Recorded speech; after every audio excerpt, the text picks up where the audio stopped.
Welcome back to the Rick Smith Show. Now, here is Rick Smith.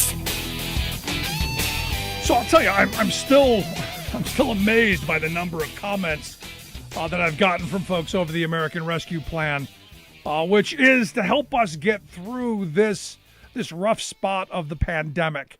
To get us through the next couple of months, make sure we get shots in our arms, make sure that we're able to stay in our homes, keep our health insurance, keep our jobs, to get to the other side of this. But the comments that I'm getting, really just some of the most hateful, angry kind of stuff, because everybody's worried that somebody else is getting something that they didn't, or something they didn't deserve.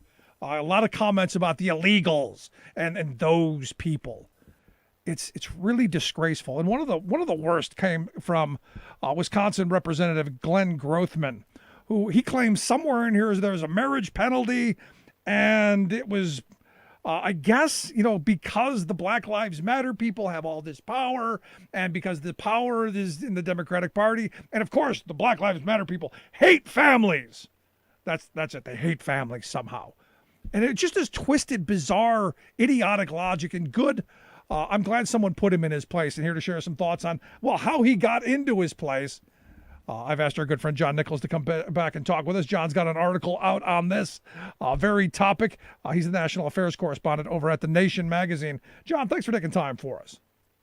It's an honor to be with you, my friend. A pleasure. So I'm looking at this Grothman comment, which is it's despicable. It is what it is, because I don't get the logic, but I understand where he's coming from, and it is wrong.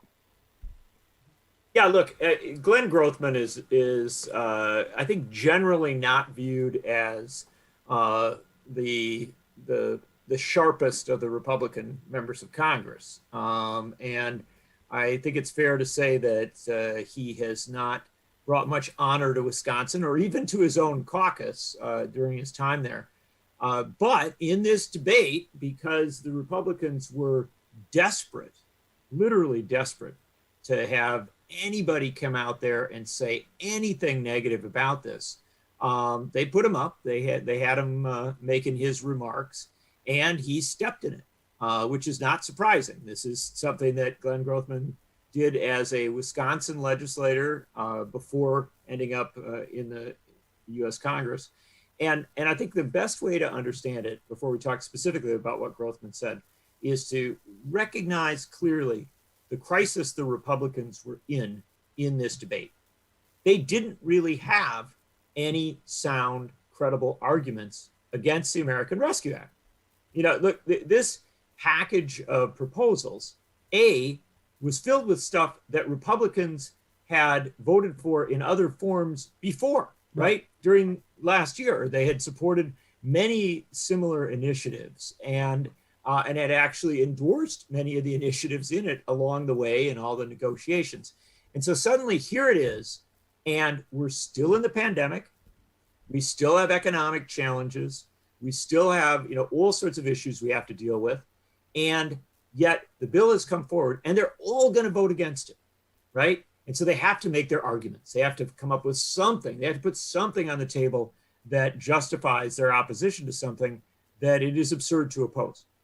And so they were trotting out all these different folks to try and make, whatever argument they could. Grothman came out, and this is not overly shocking that he did what he did. He made the claim that, moving money through the system, through direct payments and, some unemployment benefits and a host of other initiatives, that somehow that's going to, re-up the marriage penalty. And also, notably, this is a longer statement from him. He was also upset that there was going to be targeted funding and different initiatives to help Black farmers who have historically been discriminated against. And so these were the two things that he referenced. And kind of what seemed to link it together was a bizarre rant about Black Lives Matter and the suggestion that Black Lives Matter was sort of dictating what the Democratic Party did. And the best way to understand it is it was really a word salad. He was just throwing a lot of stuff in there, but the touchstones in it, right, was a suggestion that Black Lives Matter was against the traditional family, apparent objection to helping Black farmers. And I think people heard it very clearly as racist. Right. That he came there and essentially tried to promote a series of arguments against the American Rescue Act that seemed to be circling back to a racialized argument. And thankfully, the next person who stepped up was Delegate Stacey Plaskett from the Virgin Islands, who did such a brilliant job as an impeachment manager earlier in the year, in February. And she had been prepared to speak about other issues, about a host of the big issues, right, and the important issues here. But she basically tossed aside her remarks and tore into him, and rightly so. I mean, she called him out, on the falsehoods, right? The just lack of information that he had, but B, also on the clear signaling, dog whistling, for lack of a better term. And we focus on Grothman not because he was the only person who got up and made absurd and offensive arguments, but because you had this, kind of clear clash that called it out. And the truth is, Rick, if you went through the whole debate, right, you would find again and again and again, the Republicans were coming up with desperate, dog whistles and scare tactics rather than addressing the heart of the program. And the heart of the program is, this is a pretty good bill. Yeah. No, you brought up the black farmers getting a little something. Lindsey Graham, the senator from South Carolina, called it reparations. He said, we're now giving reparations now, which I thought again was that dog whistle. That if you're listening for that word, that's gonna trigger the right. I love using that.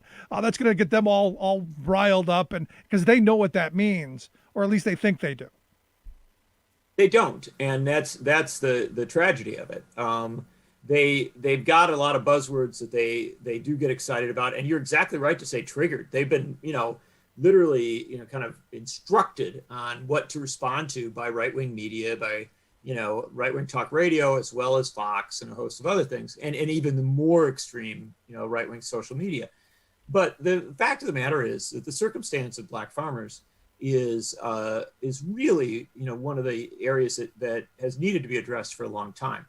What you saw in the United States was that you had a tremendous number of black farmers in particularly the South, but in other parts of the country, who were systematically dispossessed. I mean, they were literally denied the aid and the service that they were owed, that was fairly due them, and there was clearly bad treatment along the way. What this bill does is simply address some of that. It cleans up some of the inequities, the unfairnesses, and it says, look, we'd like to make you whole. We'd like to, it wouldn't even, we'd like to try.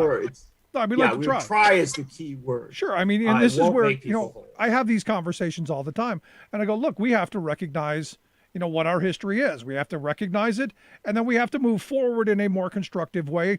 Look, I've had hundreds of these conversations over the years, and it all comes back to, we've had certain things that have been the way they've been for quite a while. It's time to look at them and make them right. And, can I say, Rick, this is the important thing to understand. I come from an agricultural region. I grew up I was born in a town of 970 people in farm country. And the bottom line reality is, somebody who's actually been a farm reporter along the way, I can tell you that when you help black farmers, and when you help Native American farmers, when you help Latino farmers, you also help all farmers. You help farmers. Because the fact of the matter is, when you create a diverse agricultural system with broad ownership and a lot of people at the grassroots, working small, medium-sized farms, and make that work, make that function, that is good for the overall system. And so I in this regard, I think Democrats should have had more people on the floor talking about why this is a good idea for all of rural America. And in fact, this bill, this American Rescue Plan, is actually a really good bill for rural America. And that's a message Democrats ought to amplify, because this is a way that they push back against, I think, some of the really false claims about the bill and the attacks on the bill. Yeah. No, I've been hit with a bunch of, well, we're giving illegals all this money. They're somehow going to get the $1,400, and I don't know that to be true. But I've been hit with it a lot. The black farmer things come up. We're pandering to those people, and they never identify who those people are, but you can assume. And then comes the illegal. Oh, we're giving money to the illegals. I personally don't know how you're getting them the $1,400 since they didn't file for their taxes. So I don't know how that mechanism works. I don't know where they're even pulling that out of, other than it's what they do for everything. It's the default. We can't have national health care because of the illegals. We can't do this because there's illegals out there. It seems stupid to me, but it also isn't true, I don't believe. Yeah, you're right. It isn't true. And the fact of the matter is, first and foremost, let's understand this, that when you're talking about direct payments, right? Those are direct payments to people who paid their taxes, right? Who are, literally in the system.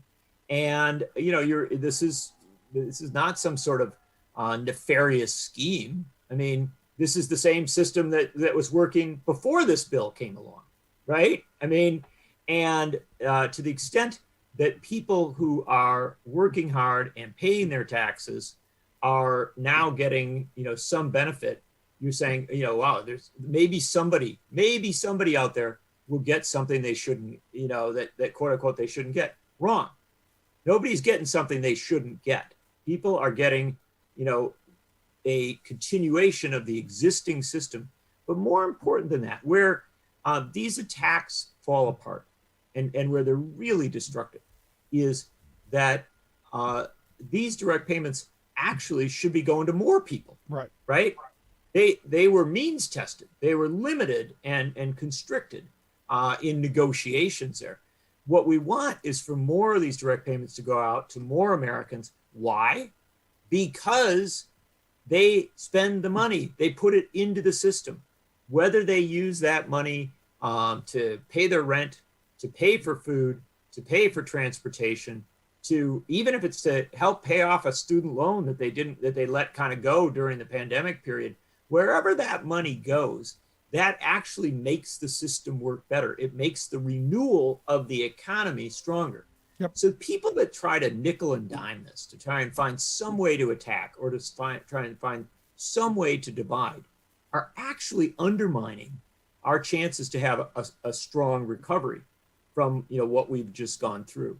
And so again, I think that rather than engaging in the minutia of it, right, and getting lost in somebody's going to get this or somebody's going to get that, I think the bottom line is to say to folks, look, do you really not want us to try and make sure that we have a robust, strong recovery from the crisis that we've just gone through for the last year?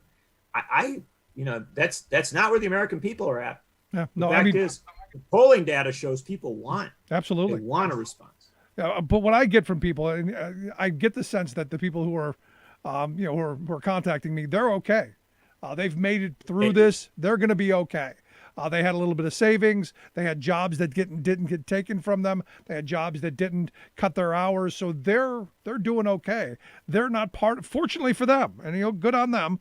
They're not the millions of people who are looking at eviction. They're not the millions of people who can't figure out how to get through the unemployment system, which I talk to people all the time who are saying, look, I'm still trying to get last year's unemployment figured out, let alone this year's, because the phone lines are still busy.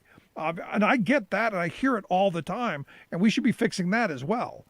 And the small businesses that got hit hard, the small farms that got hit hard, there is so much need out there, Rick. And one of the things is that the American people are very hardworking folks. Yeah. I mean, they really are. And so as a result, when they get hit with hard times, they try to make it through. And a lot of people have muddled through this last year as best they could, but it's been hard. And for those folks who came through okay, right, who didn't get laid off, who didn't get a furlough, who didn't get, cut in some way or another, I guarantee them they've got a kid or a parent or a cousin or a neighbor, somebody very close to them that did get hit, that did take a hit. No, you're right. And we live in communities where this American Rescue Plan is designed to do, at best, to lift up a community, right? To lift up a lot of folks. And if the people who are complaining don't recognize that they're going to get lifted up as well, they're not paying attention. They're really not. They're not, tuned into the reality of this thing.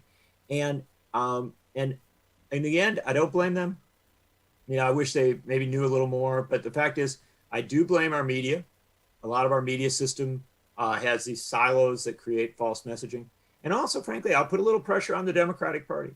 The Democrats passed this thing. Joe Biden and Democrats in the House and the Senate. They need to go out, and I think they will be going out, but they need to go out and really communicate about this and go deep, explain what's in it, explain why it works, not from a defensive point, not from, it doesn't have this or it doesn't do this, blah, blah, blah. Don't do that. Don't get lost in that game. Go out and say what this does for the great mass of Americans, and that's a lot, and then also what this will produce. Right. And that's the bottom line is we want to come out of the pandemic with a more economically stable and frankly just society. And this is frankly, it's not perfect. I've got my criticisms, but this American Rescue Plan moves us more in that direction than most pieces of legislation I've seen in a long time. And for me, the interest for me is you go back to Trump's signature piece of legislation, that $1.9 trillion handout to the very wealthy.